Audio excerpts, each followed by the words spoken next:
The line formed, long and wide. And in fact, the line was so long they eventually had to shut down the experiment because it was disrupting the ship's other operations. By the way, it is astonishing what they can do with theming on ships these days, isn't it? You would almost think that was a real suburb, but no, it's just the magic of design.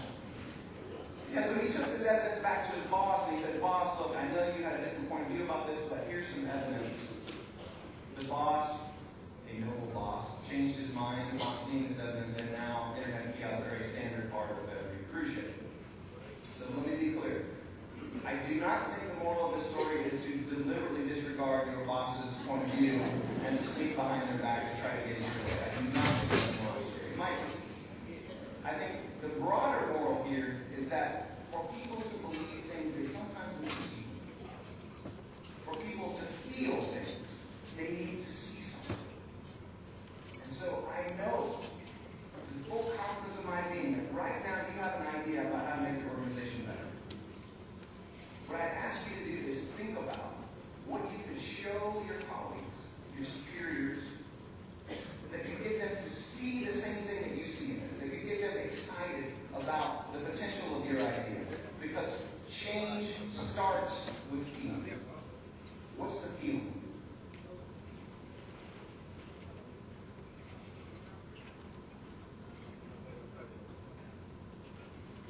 A lot of you have a role, either directly or indirectly, in development. So this is a very important question in development, because every development person will tell you the reason donors get interested in what you do is because they feel something. There's some kind of emotion involved. Well, so what is it that moves donors? What do you appeal to? Well, look, what the nonprofits of the past have been exquisitely good at is this emotion right here, pity. It's the Sally Struthers model of motivation, right? You got the starving kids with the flies buzzing around, and man, it just gets you in the gut. It is effective. That's why we've been using it. But it also has a side effect, which is people just can't take too much of that. The first time you see a Sally Struthers ad, you get moved and you call the number and you give some money. The second time you see it, you change the channel immediately. Right? Nobody can bear that all day. And sometimes we take this to excess. I got an email recently. Maybe you were on the same distribution list for this. I was just going about my business, busy email box, stuff going on. The email comes in with this subject line: 22,000 children will die in the next 24 hours. 22,000 children will die. Now, given that it's going to take 48 hours for my credit card transaction to clear, I don't think it, right? And so really this email is just kind of a gratuitous kick in the face, right? It's just like, hey, 22,000 children are going to die, just thought you should know. Have a good day. Give us $20, thanks. 22,000 children will die. The other emotion we rely a lot on is guilt. I came across, actually several times, and I suspect everybody in this room has received one of these at some point in your life. One of the most egregious examples of guilt-producing mail that actually has a nickel taped to it. A nickel. A real nickel. How did we get to this point? How did we get here? There is a nickel taped to this piece of direct mail. Now, this is a technique that was licensed, I suspect, from the Christians who used to, in airports, they used to have flowers, and they would accost passers by with the flower. They put it right in front of you. And of course, when someone hands us something, our instinct is to grab it. And so people would take the flower, and then immediately the Christians would ask for a donation in exchange. That was their whole game. It worked brilliantly. Right? It's a sleazy example of something called reciprocity, which is explained in ingenious detail by Cialdini in his book Influence. Reciprocity. If someone gives you something, you feel obligated to give them something back. Well, this is sort of the dark side of reciprocity. This is an abuse of a social norm that has served the human race incredibly well. So here's our flowers in the airport in direct mail form. And I want to just direct your attention, if I may, to my favorite part. As a sign of your support, please return this nickel of your contribution. It might be enough to save a child's life. So, well, let me see if I understand. This nickel is enough to save a kid's life. Here's an idea. Keep the nickel. Keep the freaking nickel. Because what I hear you saying is if this nickel could have saved a child's life, what you're telling me in essence is that by sending it to me, you killed a child. And I don't need that on my conscience. Though it does help to explain this subject line. Oh, the nickel guys are at it again.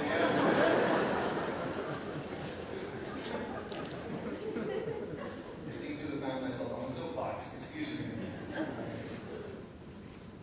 I know full well some of you are sitting there going, okay, yeah, real funny man, but I have the data that shows this works. It increased our conversion rate from 1.2% to 1.8%. The data doesn't lie. Yeah, you may well be right. You may well be right. I always had twisted logic for the stupid things I did in my life. And what I would ask you to consider is what about the other 98.2%? What happened? What about the other 98.2%? What have you said about your prayer? What have you said about your mission? And furthermore, what have you done to the comments that everybody in this room shares? What kind of message have you sent about the way that nonprofits ask for support? This would never happen in the business world, by the way. You will never see a Nike ad where the premise is, a lot of people in the world are slow and unathletic. Buy our shoes if you want. Why can't we be selling hope? Why can't we be selling success? Because let me tell you something. The reason that you are here, the reason that you do the work that you do is you believe there's a difference to be made. If you don't, I don't know why you do the work you do. Go work on Wall Street. We are all here because we believe in hope. We believe that there is a better way. And why aren't we selling that vision? I want to give you what I think is a fantastic example of this. Something called the 100,000 Homes campaign that was launched recently by Common Ground. The premise of this campaign is somewhat heretical. And that is, traditionally, homeless people have been treated with various kinds of services. But what Common Ground had the temerity to ask is, what if we just gave homeless people a home? What if we gave them the keys to an apartment, keys to a house? And people said, you're nuts. They're alcoholics, they're drug addicts, they're mentally disabled. They're not capable of being in their own house. Common Ground had a different point of view. And together with some other partners, they're launching this astonishing campaign. And I just want to show you some photos. And I want you to notice, I'm just going to stay quiet while I show you the photos. And I want you to notice how much they carry with them. And I want you to notice how different they are from the Salvage Brothers model. So what you're about to see are pairs of photos. They are before and after shots. How a homeless person looked when they were on the street. And how that same person looked a few months after they were put in their own home.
encourage all of you in this room, you all have some version of this story. In your own domain, consistent with your own mission, you have a version of this story. You are making a difference. Can you turn that mission into a story of hope? A story that moves the elephant? Let's move on to the final piece of the framework there, which is the path. I want to tell you one of my favorite studies from academia. I think you'll appreciate this one. The study came out of Stanford, and what they were doing was studying food drives. And what they wanted to understand was, why is it that some people give food to a food drive and other people don't? Well, one hypothesis was relatively obvious.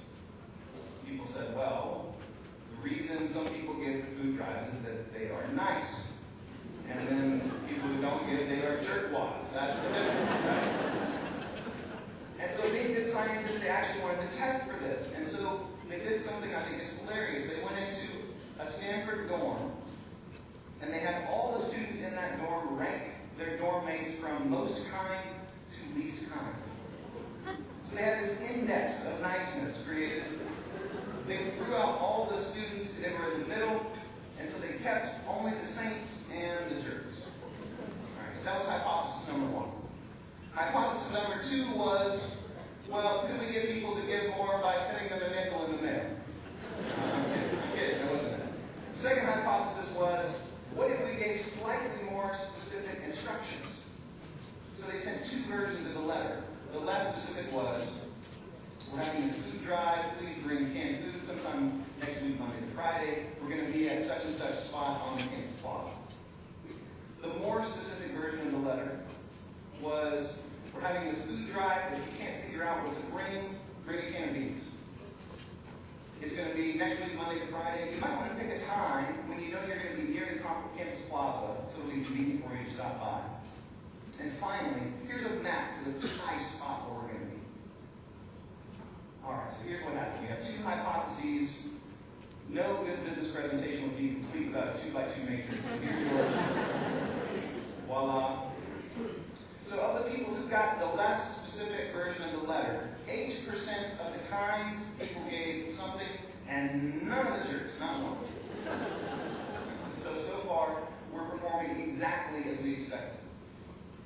The people who got the more specific version of the letter, 42% of the saints gave, and 25% of the jerks. Now, I want to point out two cells in particular here. Take a look at that.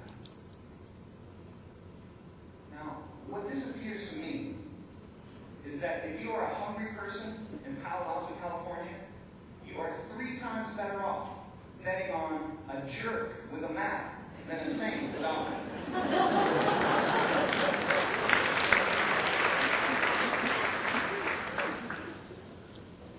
Now, I think that this is tremendously important for change.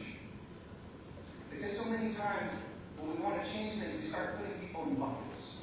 Right? There's the change vanguard, there are the change resistors, there are the early adopters, there are the late adopters. And why do we put people in buckets? Well, because often we're right. We're onto something.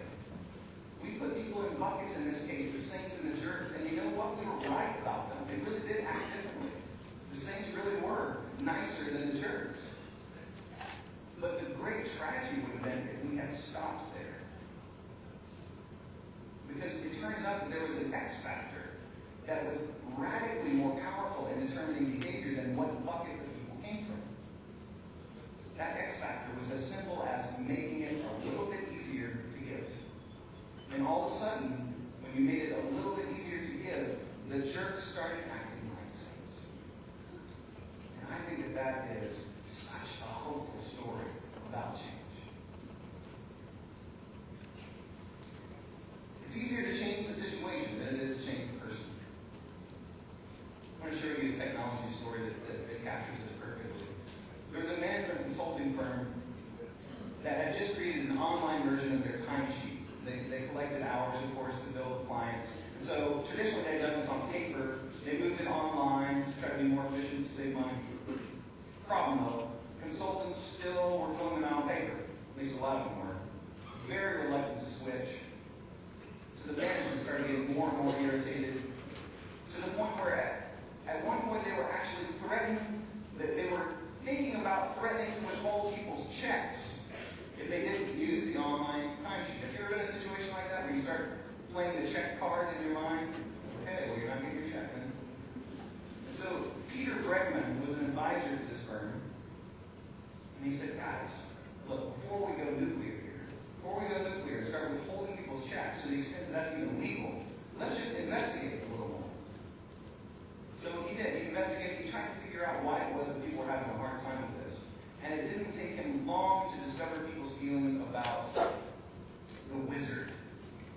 So they had created this wizard that was supposed to help you through. It was supposed to be an asset to you. It was supposed to make it easier for you to fill out this form. But as it turns out, people were annoyed by the wizard. I don't know if you've ever come across a situation in life where that might be.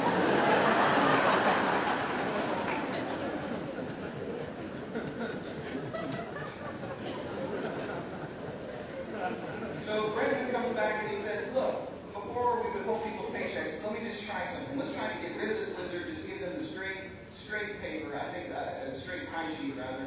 I think they'll be fine with it. So they did. They took a torch to the wizard. They got rid of it. They simplified it. All of a sudden, people switched almost immediately over to the online timesheet. And Bregman's point was this. These people weren't being defiant. They were not change resistors. They were not haters of change. They were busy consultants who had 1,000 things to do, and the very last item on their to-do list was filling out the timesheet. And by God, if they could do it quicker by filling it out on paper, that's what they were going to do. But notice that the instant you made it easier for them to do it online, they switched. How can you shape the path for your change?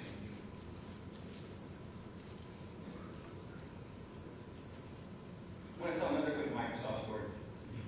This is a good one, though. I apologize for the paperclip story.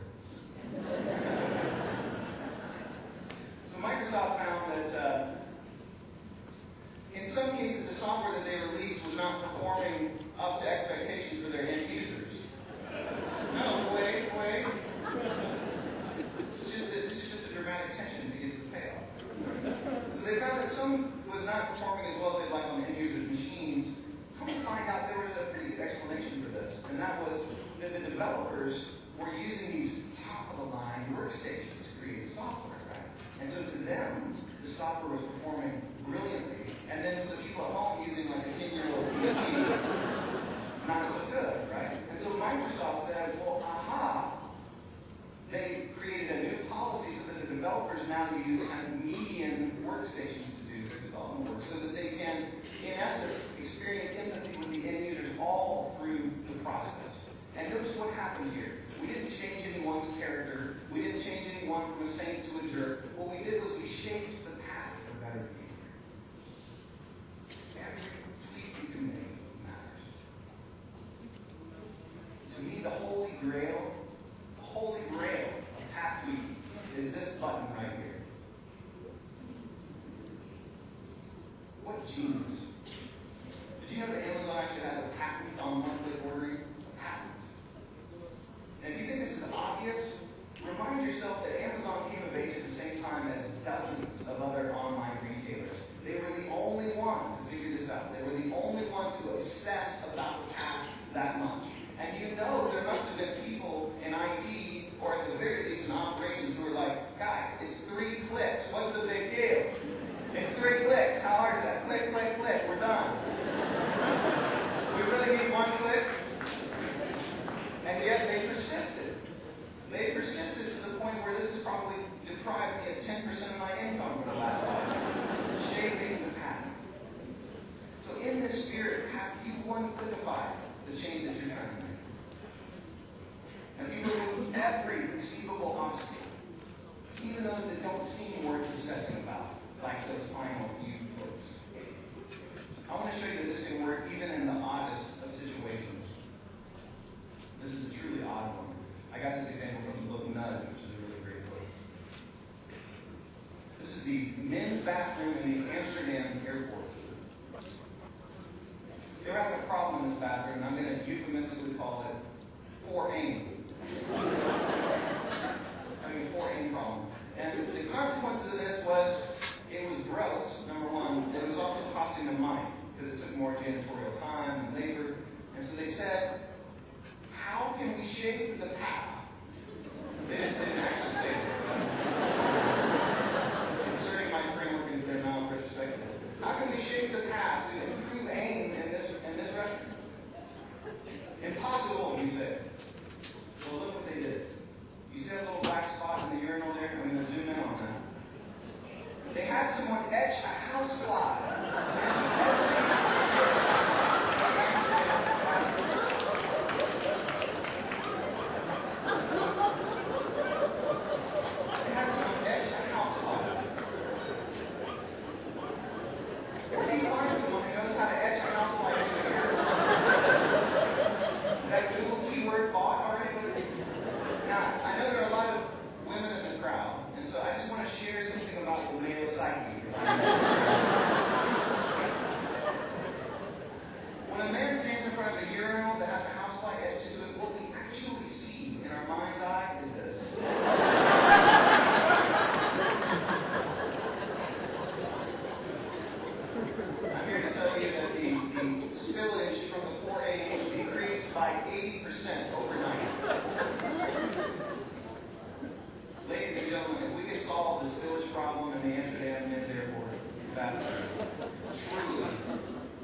This is a picture that I hope you remember 10 years from now. This has all the ingredients of a way of thinking about change. That change is one part direction, it's one part motivation, and it's one part path shaping.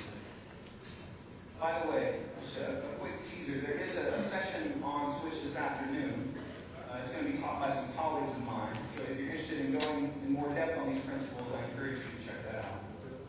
And I want to leave you with a thought from the California Tobacco Control Council. This is an ad that they published to smokers. It said it took you years to learn how to smoke. How come you thought you'd be able to quit the first time? I think there's a good lesson there, even for those of us who don't smoke. And the lesson is, if you want change, failure is part of it. Not failure in the mission, of course, but failure in the struggle.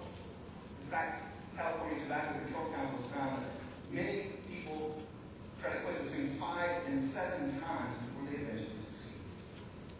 And so the only way to really fail is to try to quit smoking once, not succeed. Try to quit smoking again, not succeed, and then give up to exit the path.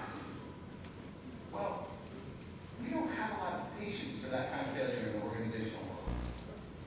You know, in my experience, there are 2 stages to a change plan inside a company, and that is, you make the plan, and then you execute it perfectly, and anything else is defined as failure as unacceptable. Well, that is naive. That is incredibly naive. We have got to give ourselves permission to fail, permission to struggle at the early stages of these things. And the ironic thing is that there are times in our lives when we understand this instinctively. So for those of you who are parents, take yourself back to the moments when your kid was first about to take their first steps and how encouraging you were of the struggle, of the falls, of the stumbles. And you just kept on encouraging, come on, little guy, you can do it. Oh, you're so big. And you get so happy. And if that little boy had fallen right on his face, right at the moment we cut away there, is there a parent in the world who would have said, well, I guess he wasn't cut out for walking now.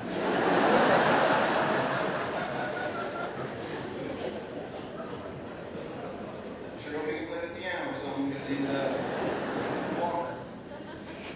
We get it in this context. We get it that to accomplish something great, it takes struggle. In fact, I like to say it's stronger than that. To accomplish something great requires struggle. So if you're willing to take that on, if you're willing to accept that, the struggle that comes with change, and the adaptation that it will require of you, I'm here to tell you, great change can happen. It happens every day. And I can't wait to see the kind of change that comes from the people in this room. Thank you so much for giving me a chance.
Okay, look at you. No, look at Dave. Okay, Yeah, cool. Dave, yeah. Here, Put his bag down somewhere, Maddie. Can you? Yes. It's heavy, Okay. sorry. I was, back when I bothered with Twitter, I was a big fan of yours on Twitter. Oh, thank you. And then I just couldn't handle it anymore. Don't tell. That's great.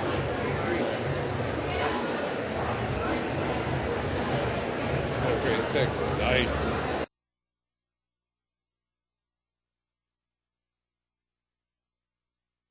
We might talk about, are you enjoying it? You guys might want to step back a little. What number, how many you've come to, just general stuff like that. Okay. Good? Yeah, Very cool. great. Very cool. All right, good. Yeah.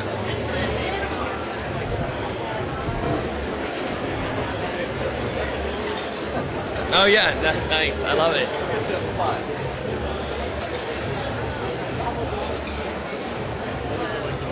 And so I'll just be like, hey, I'm David J. Neff. I'm an author. Here's me, and I'm interviewing Mark today. Mark, tell us a little bit.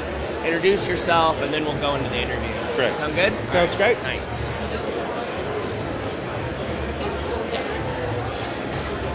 Hey everybody, my name is David J. Neff, and I'm an author of The Future of Nonprofits, How to Thrive and Innovate in the Digital Age. I want to say hi to everybody watching out there at home, and today I'm going to do an interview with Mark. So Mark, why don't you introduce yourself to the folks at home? Hi, I'm Mark Rovner. I'm a principal and founder of Sea Change Strategies, a small consulting firm specializing in working with remarkable causes on their marketing, fundraising, and communications work. Great. And Mark, how are you? Did you enjoy the keynote this morning? Well, I'll tell you how much I enjoyed the keynote this morning. Switch blew my mind, and in fact, we've been working directly with Dan and Chip Heath, and I'm proud to say we'll be offering a Switch workshop for nonprofits starting next month. Oh, great, So, great. I'm definitely drinking the Switch Kool-Aid in a big way. That's great. Tell me a little bit about what you guys do and maybe an upcoming campaign or something like that that you're excited about. We do whatever the client wants. We're a very small firm. There's only 5 of us. Okay. So often we'll come in because they'll say, we have a list building problem or something, and we'll look deeper. We're pretty good at kind of getting inside what's going on with the organization, and oftentimes their list building problem turns out to be some sort of internal politics issue where one department's not speaking to another. Right. Sound familiar? Right. And so we do everything from campaign design to group therapy, although we don't call it that. Great. Tell me a little bit about what you did for Sea Change Strategies. What's the background? I had kind of one of those hodgepodgey Washington careers. I'm actually a lawyer, but Okay. I don't. It's a secret. So I worked at World Wildlife Fund for 10 years. Oh, great. I worked as a pollster for Peter Hart for Okay. a while. I designed role-playing simulations Oh, very neat. for a think tank. So yeah, I'm old enough to have kind of done it all. Tell me a little bit about NTC, about what's the vibe this year? Like, is there some overall feeling that you're getting just from yesterday and into today? Big. Yeah. This has got to be my 8th, 9th, or 10th NTC. Oh, great. And this one just feels big. I love NTC because it's like a family reunion. Yeah. You see people you don't see Right. any other time of the year. And I'm like, where are my friends? All these new faces. It's good for the movement. It's maybe bad for my drinking later, but we'll see about it. That's great. So tell me what inspired you to go out and start Sea Change Strategies. What did you see that you left what you were doing and said, I know we can go out and hit home runs doing this? Honestly, the Yes. honest answer is I'm a great boss, but I'm a toxic employee. So I realized I loved what I do, and I wanted to be my own boss. And so been doing this for about 10 years, and we hung our own shingle in 2006 and haven't looked back. Oh, awesome. Great. Tell me about your first NTC. Like, think back and how was it? And maybe let's compare and contrast. Smaller, more Yeah. informal. I remember going to a session where the person in charge of the session kind of looked at the room, which is packed, and said, so what should we discuss today? And sort of spent half the session figuring out the agenda. Things are a little more polished and thought through than they were back then. Yeah. And the NTEN staff's amazing. Tell me, Holly putting together that PSA about the dead Wi-Fi was Excuse me, crazy. sorry. It's right around this corner. Okay, great. I'll be there. Mark's so popular that people interrupt the live stream to get him. right. That he's kind of a big deal if you're watching that. I'm not iCarly, but hey. Tell me, finally, to kind of wrap everything up, just give me maybe what is your favorite thing to see change come together and volunteer for certain organizations, or are you on any boards? Are you off on the weekends doing something? Like, tell me kind of what your interests lie for volunteering. First of all, I'm a hugely passionate scuba diver. Okay. So until recently was on the board of the Coral Reef Alliance. Cool. We love the environment animal sphere. We do work on a very reduced rate for a fabulous organization called the International Bird Rescue Research Center. Very cool. www.ibrrc.org. Great. They are the ones that actually wash the oiled birds and release them. And the coolest thing I've done in the last year was I got to help with the release of 2 pelicans back in the wild, and it was really a really great moment. I love it. I love it. Well, Mark, thanks for stopping by today. You bet. I really appreciate it. You bet. Thanks a lot, and keep bet. watching. It gets better after me. Mark was great, and we'll have another interview coming right up. Thanks. Thank you. Thanks, man. I appreciate it. Fun stuff. Yeah.